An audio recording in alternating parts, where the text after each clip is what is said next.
Hello world, this is Will Sullivan and the 18F team working on OMB Policy Library. This is our bi-weekly sprint demo showing the work that we've been doing on this project, making policy more digital and fun. It's always fun, it's just more exploratory through digital. This is a demo streamed on LiveTube if you're watching this. It will be reviewable at the same URL, so you can share it with your colleagues, go back and watch more. You can also, afterwards, we'll add this to the playlist that you can watch all of the videos that we've produced of our demos, so you can kind of see the progression and follow the channel if you'd like to keep updated on what we're working on.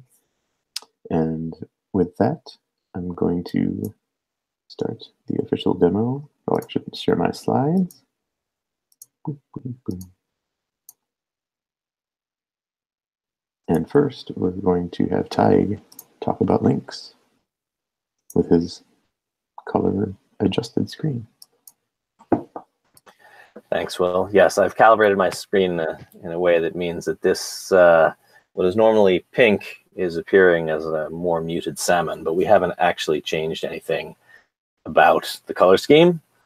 So we have added to the editor the ability to add and remove links. Some of our documents already have links. This document I've added a link to right here. I'm going to highlight that. And right now it is relatively simple. I can highlight this and say this should no longer be a link, which will stop it from being a link. And highlight it again, click the A button again, and it'll prompt me to add the link, which I can do like that. There's just so you know, it's not showing that prompt on my screen. Oh, I'm sorry. Yes, we had this. Let me see if I can share my screen slightly differently.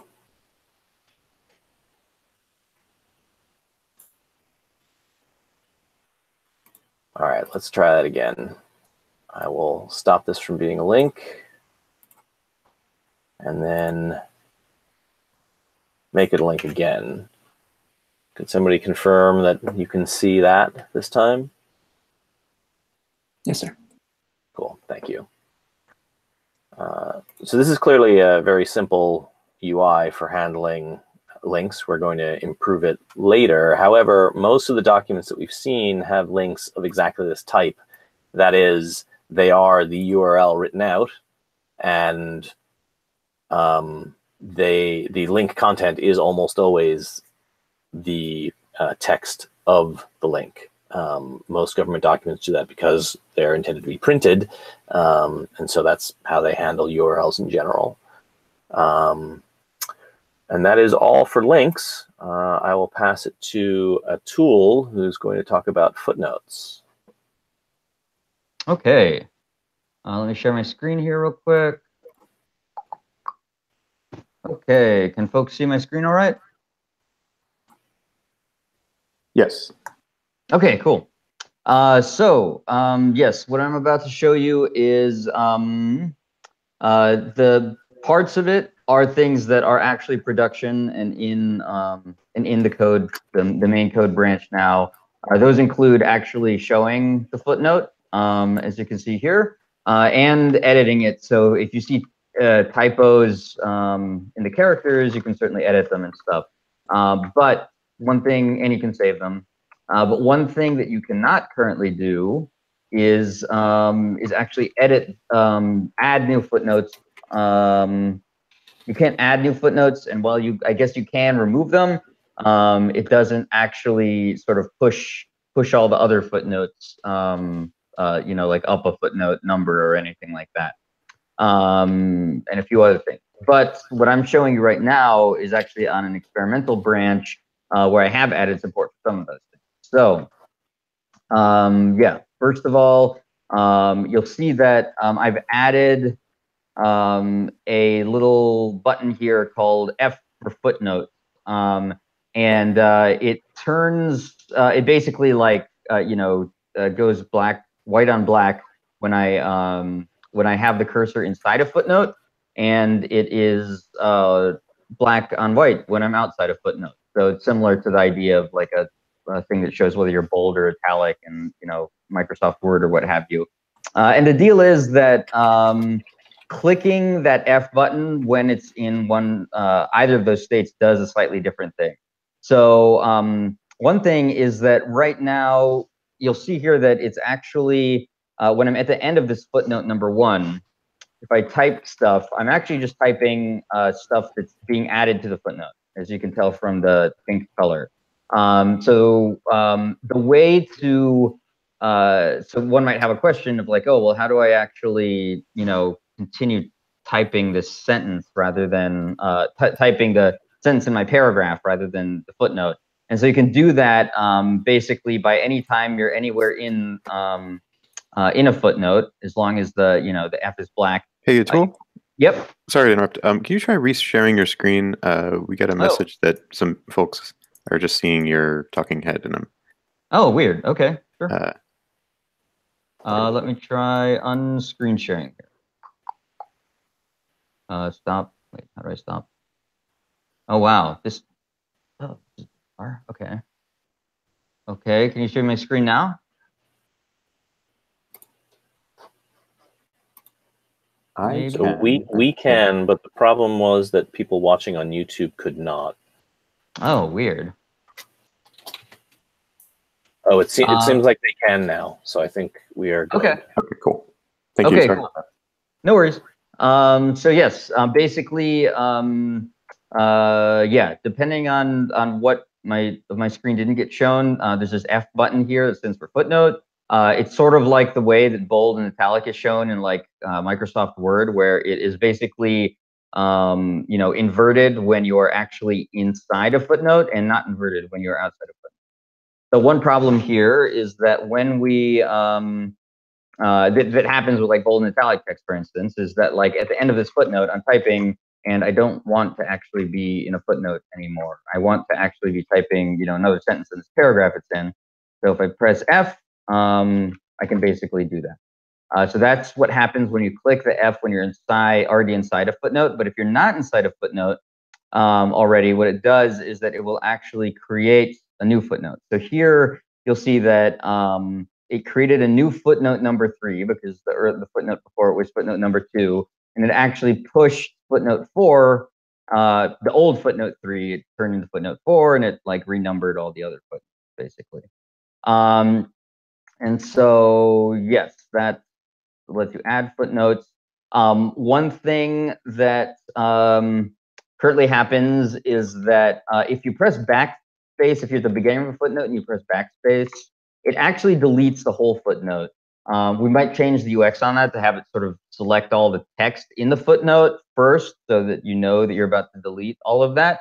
But that's what it's doing right now, and you'll see that it also just pushed all the subsequent footnotes up a footnote. So now footnote number 2 is footnote number 1, and so forth.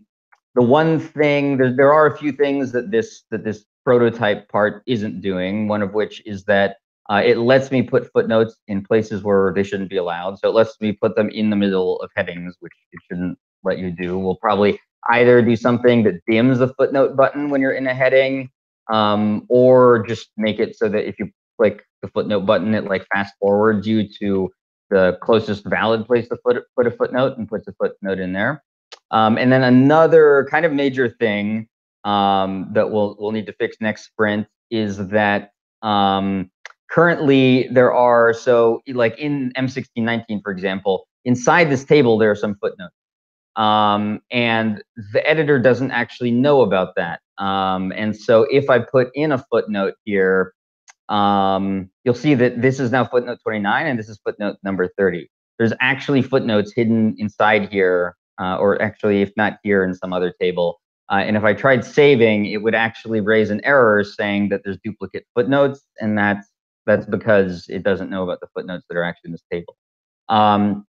So that's one of the number of edge cases that we'll have to actually iron out before before letting a bunch of the features that I've just shown you actually into the code base. But like I said, at least in the code base in production code right now is the ability to see footnotes and just modify their text at the very least. And yeah, I think that's it for footnotes. On to who's next? CM? Yep. Okay. CM will talk about lists. Thank you, sir.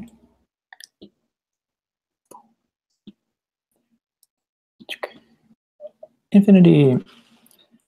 All right, so as Atul mentioned, we've got some stuff in the hopper and some stuff that's actually being deployed. And so on the left here, I will have the stuff that will be deployed, and the second tab that I will show is stuff that will come in next sprint. We didn't quite finish it this time. So a good chunk of the sprint was spent on lists. Lists there's lots of corner cases with lists, which made them problematic. So we have buttons for adding bullets. If I get to the end of a list item and press enter, I make new bullets. I can also go down a level to make sublists. And it follows the Word and Google Docs system of having 3 levels, and then it repeats. I can delete my bullets if I want to. I can also add numbered items. Let me get rid of this list entirely. I can add numbered lists, ordered lists. And again, they follow the Word/Google convention of doing Arabic numerals, followed by lower alpha, followed by Roman numerals, and then repeating. And just like with the bulleted lists, if I get to the end and press enter, I create a new element of that type. Something that's interesting here, if I find a list, you'll notice that all the ordered lists are numbered and then alpha. But we know from our looking at various policy documents that that's not always the same markers that we should expect. So if I go to the XML and find that component and say I'm going to change the markers. So they were Arabic number plus a decimal. Now they're going to be parens and in lowercase. A, B, C, save. If I go back to that editor, up to that section. This existed before. We could always see these markers, but we also now, when I press enter at the end, it is intelligently figuring out what template to use for these list items. If I create a sublist, it will keep that same template. And it will use the same logic around numerals, so this will repeat with Arabic 1. So that's what's going to ship today. We have just on the very edge of the hopper an extension of this, which are these outdent and indent buttons. So if I have a list, generally I can outdent. So if I'm in the sublist, it brings everything up a level. I can also indent, assuming that it makes sense to indent. So for example, I can't indent the first level because there's nothing that contains it. But this, there is something that could contain it. This I could contain it. So we can indent. If I'm at the top level, it will outdent to make it into a paragraph. And it'll join all the lists for us. So that's coming down the pike. And that will do it for lists.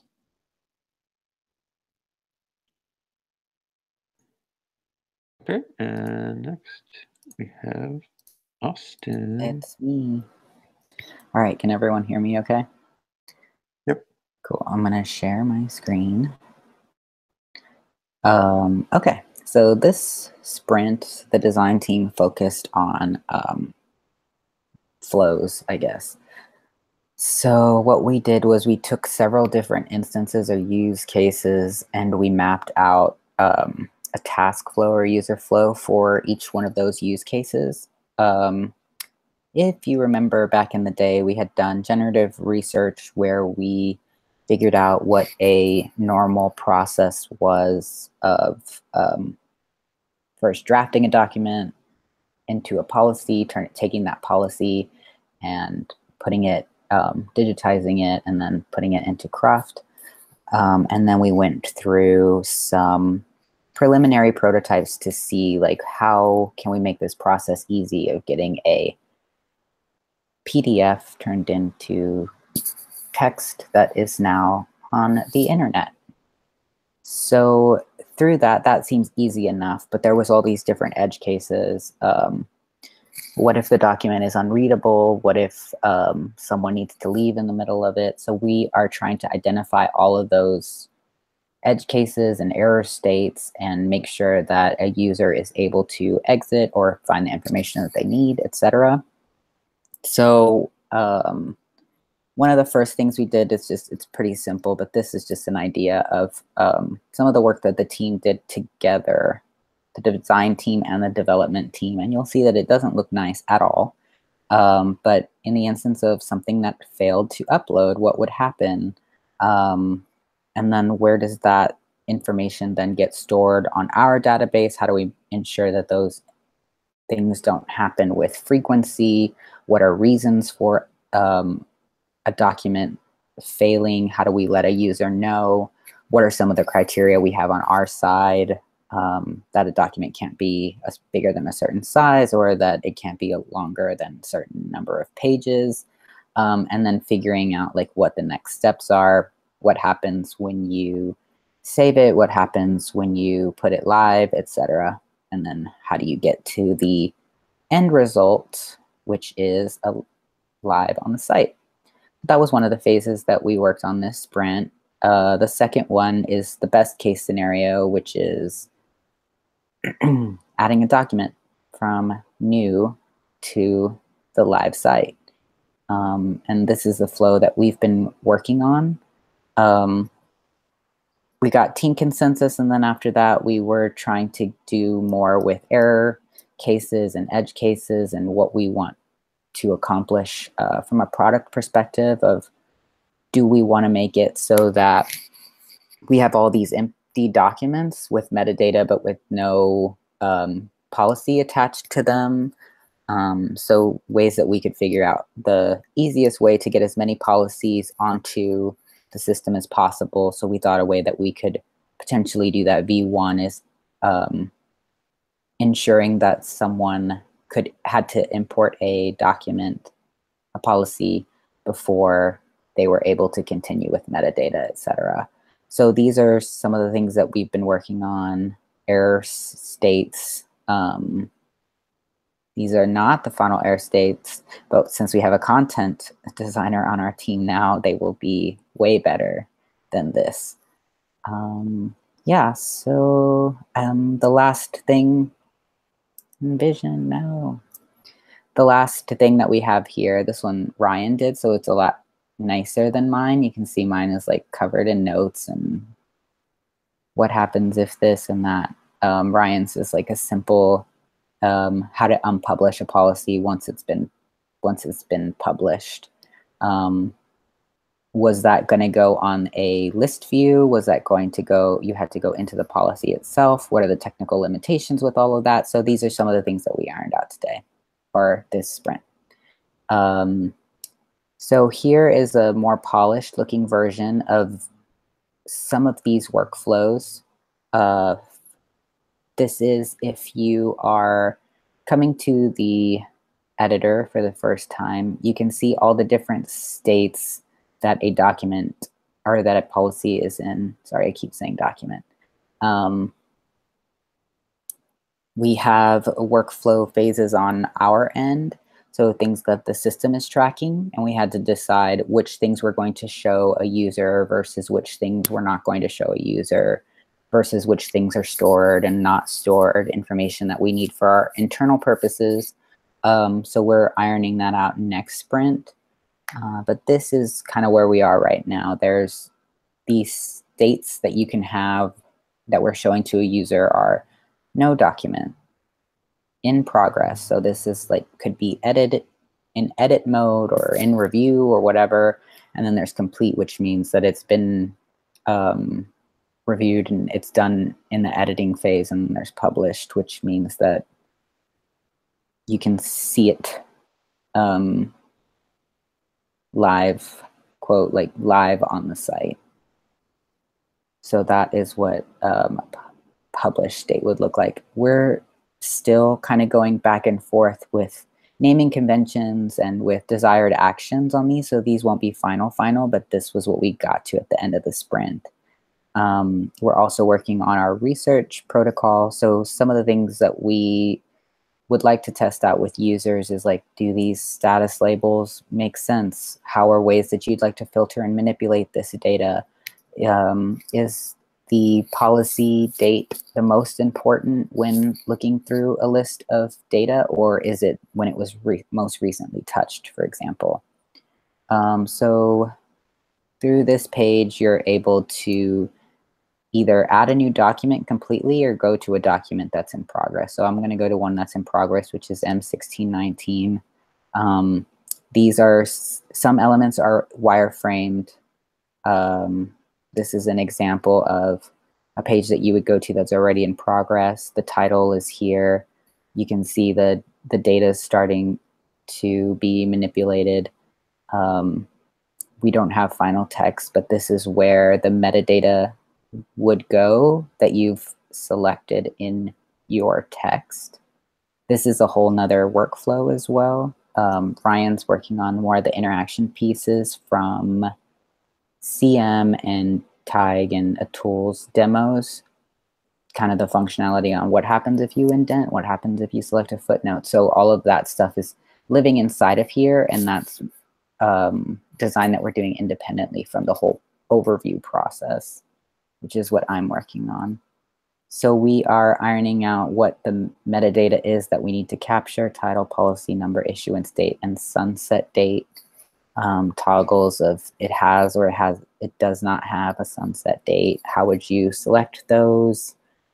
Cordelia has been doing a lot of work on historical documents and CM as well. Of some of these documents don't have a concrete date, so we needed to have a fallback. You couldn't select that in the text right here.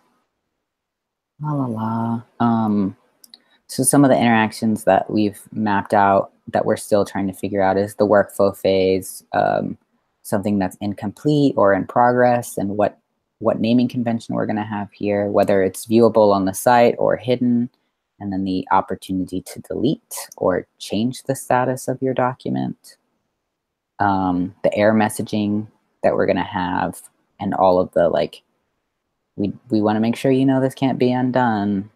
You want to delete it forever, cancel out, or you just meant to unpublish and that was the wrong action you took, or you can just close it out, pretend that never happened. Let's see. There is a way to,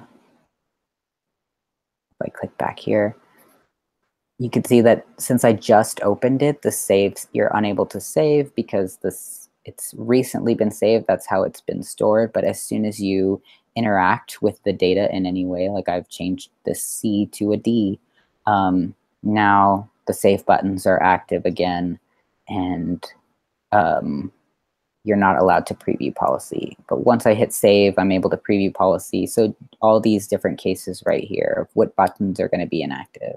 If you try to return, it will say all your edits will be lost if you don't save before closing. So you make sure to save. If you didn't give it a title, you have to select a title so that it's able to store, and you select a title by highlighting it in the subject area. Oh, I selected the title, it's this. That's then stored here, and you're able to save. And then you can preview it. From preview page, you can see what things will look like that will be live on the site. And this will essentially give you this view that we have of our live view. Oops.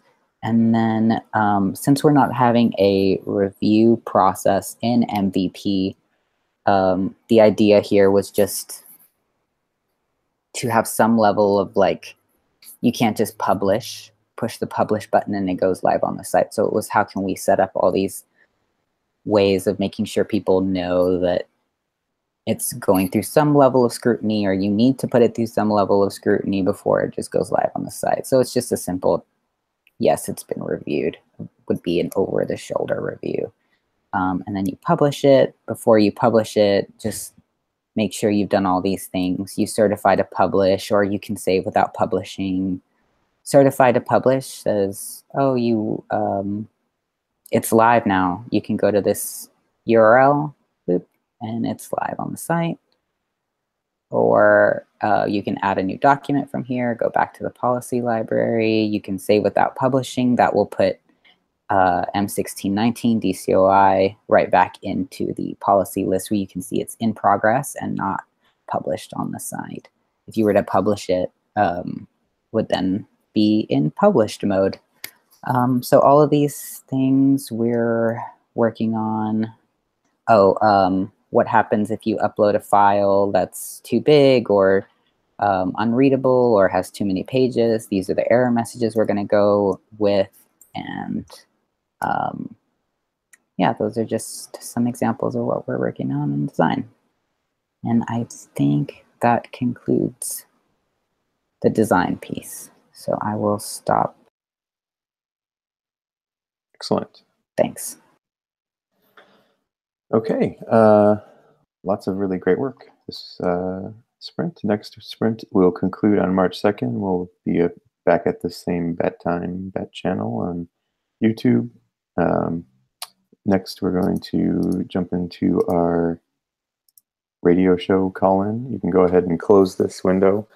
Everybody's going to call into this phone number in box number 2 and enter that conference number, and we'll discuss the work that's been done, take questions, feedback, thoughts, concerns, suggestions for the next sprint from anyone that's on the channel. So I'll keep this up for a minute while you all dial in, and talk to you soon. Have a fantastic President's Day weekend, and we'll see you on the internet.